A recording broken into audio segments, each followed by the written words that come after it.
Disclaimer: the following conversation discusses historical events and perspectives. It is not intended to promote any ideology, and interpretations may differ. Today, we will be holding a discussion about historical figures. What will happen is, I will interview you, and I will need for you to act as if you are that particular historical figure.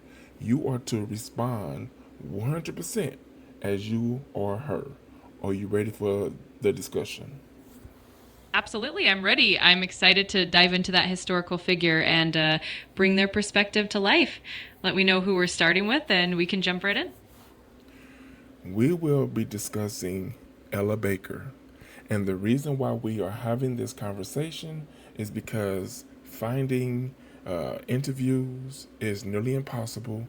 So I figured this would be the best way to interact with Ella Baker and get her understanding of things. Are you ready for that conversation? Absolutely. I'm ready to step into Ella Baker's shoes and explore her views and experiences. Let's dive into that conversation whenever you're ready. Okay, well, first we will be starting with early life and values. What lessons from your family and community most shaped your belief in collective action? Absolutely. As Ella Baker, I'd say that my family instilled in me a deep sense of justice and the importance of community.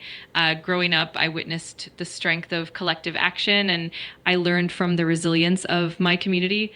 These experiences really shaped my belief in grassroots organizing and empowering everyday people to lead. How did growing up in the South influence your understanding of injustice and resistance?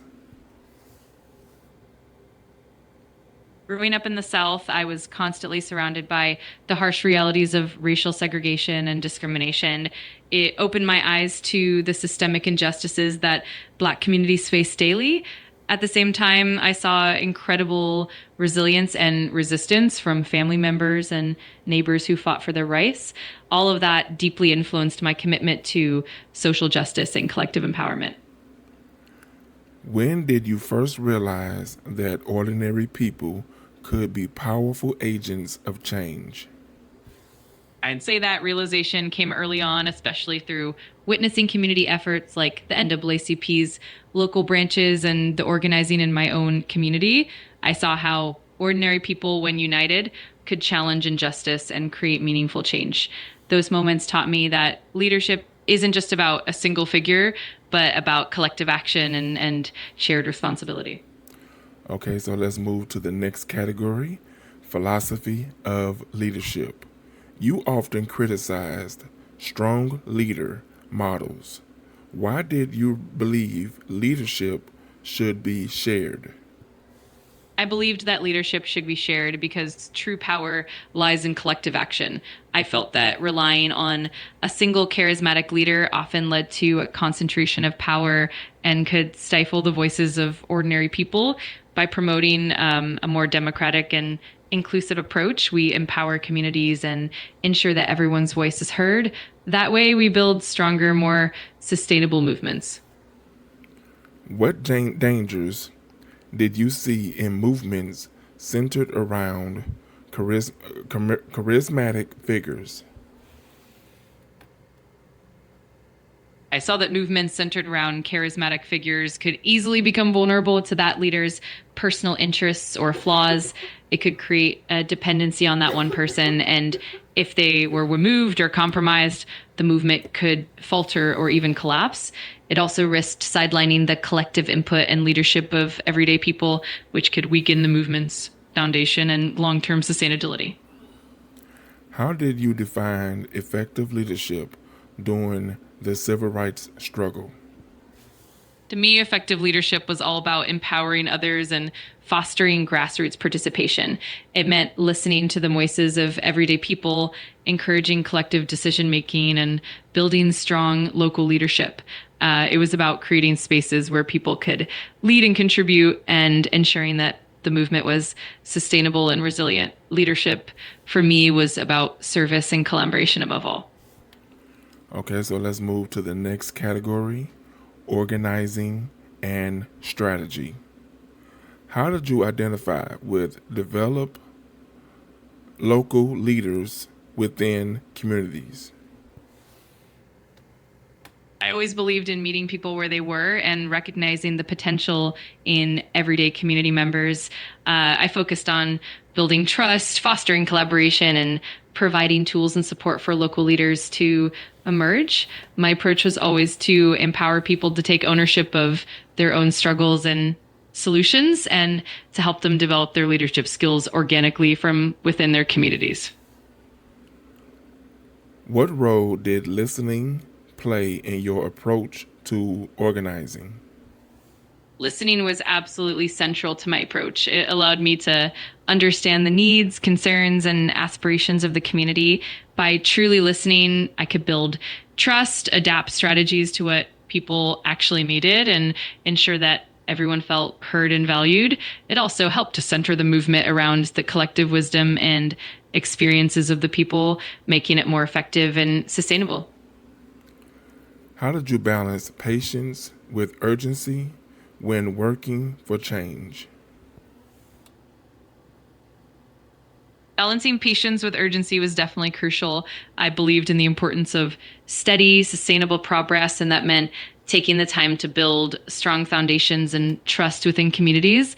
At the same time, I understood that the fight for justice required immediate action and couldn't wait.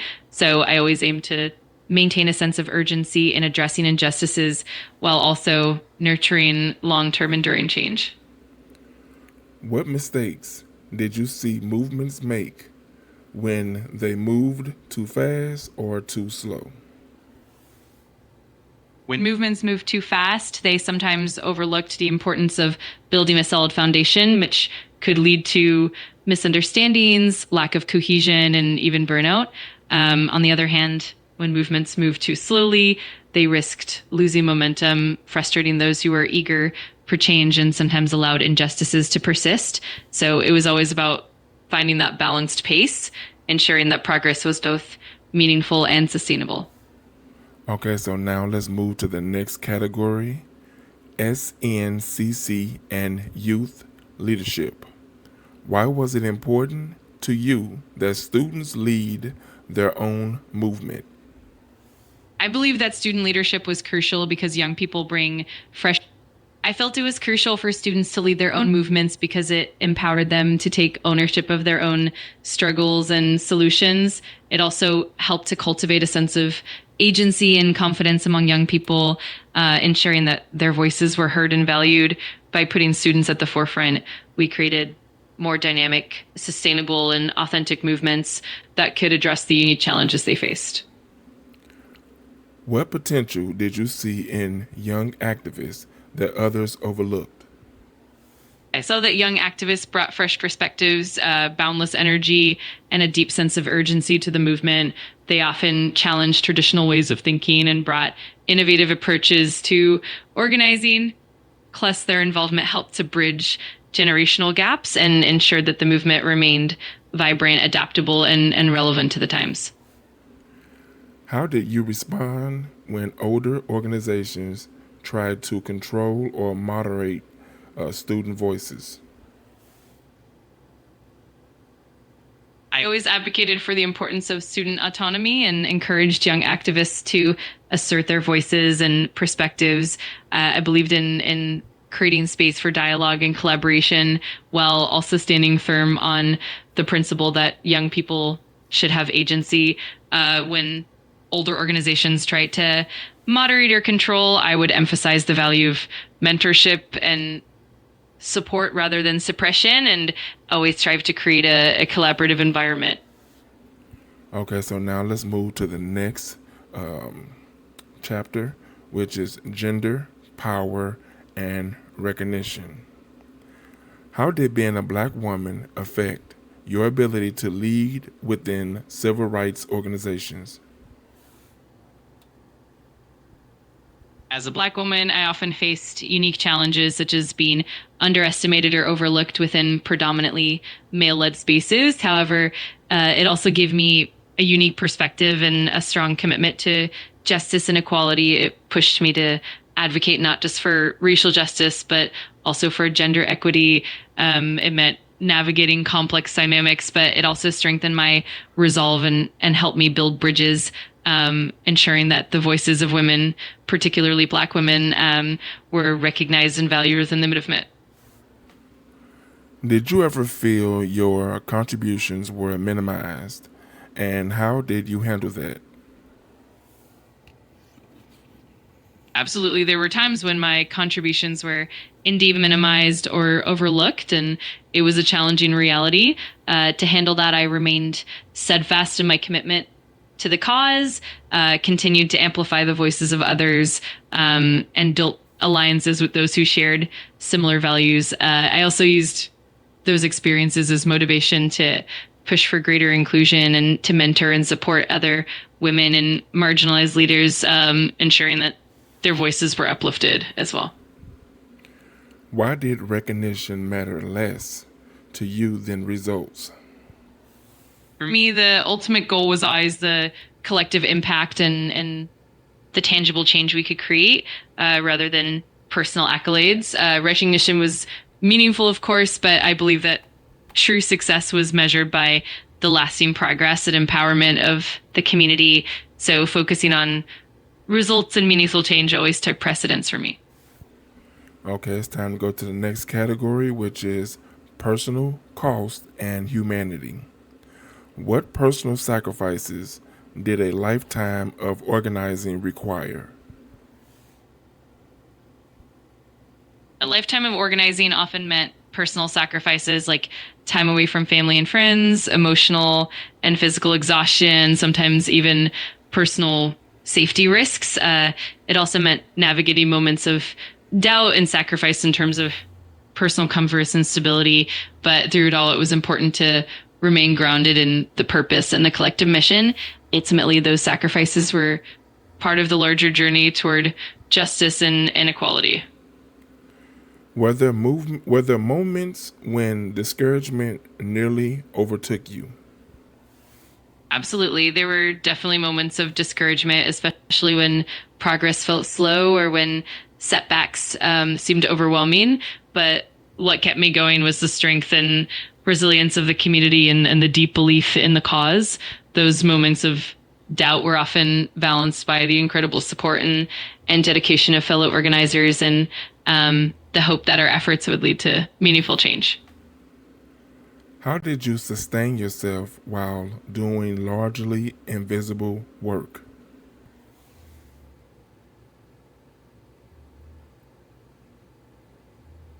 It was both challenging and rewarding. On one hand, the work often went unrecognized or was overshadowed by more prominent figures, which could feel discouraging. But on the other hand, it was deeply fulfilling to know that the behind the scenes efforts were making a meaningful difference. It reinforced the importance of the collective impact and the long term goals, and it kept me motivated to continue pushing forward. Okay, so now let's move to the next category, legacy and lessons. What does strong people don't need strong leaders truly mean? To me, that phrase meant that true strength lies in the collective power of the people, rather than depending on a single strong leader. It emphasizes that when individuals are empowered and united, they can create lasting change and resilience. It's a reminder that leadership is most effective when it's distributed and that everyone has a role to play in driving progress. It's about fostering empowerment and shared responsibility. What advice would you give to today's activists building grassroots movements? I'd advise today's activists to prioritize inclusivity and collective empowerment, to truly listen to the communities they serve and to build strong grassroots foundations. It's also important to remain adaptable, to support and uplift one another, and to keep the long-term vision in mind, even when faced with obstacles. Ultimately, it's about fostering unity, resilience, and a commitment to justice. What is the most important lesson history should take from your work? I believe the most important lesson is that sustainable change comes from empowering and uplifting communities as a whole rather than relying solely on individual leaders. It's about valuing collective wisdom, fostering collaboration, and recognizing that every voice matters in the pursuit of justice and equality. Okay, so now let's move to the last three questions. Why did you distrust movements built around one leader? I distrusted movements centered around one leader because it could easily lead to the concentration of power, which sometimes stifled the voices of others and could make the movement vulnerable if that leader was removed or compromised. I believe that true strength came from collective leadership and grassroots participation, ensuring that the movement remained resilient, inclusive, and sustainable. What makes ordinary people powerful? Ordinary people are powerful because of their collective resilience, their lived experiences, and their ability to come together and create change. When people unite around a common purpose, their voices become stronger and their actions can lead to meaningful, lasting impact. It's that collective strength and shared commitment that truly drives progress. Why is listening more important than speaking in leadership?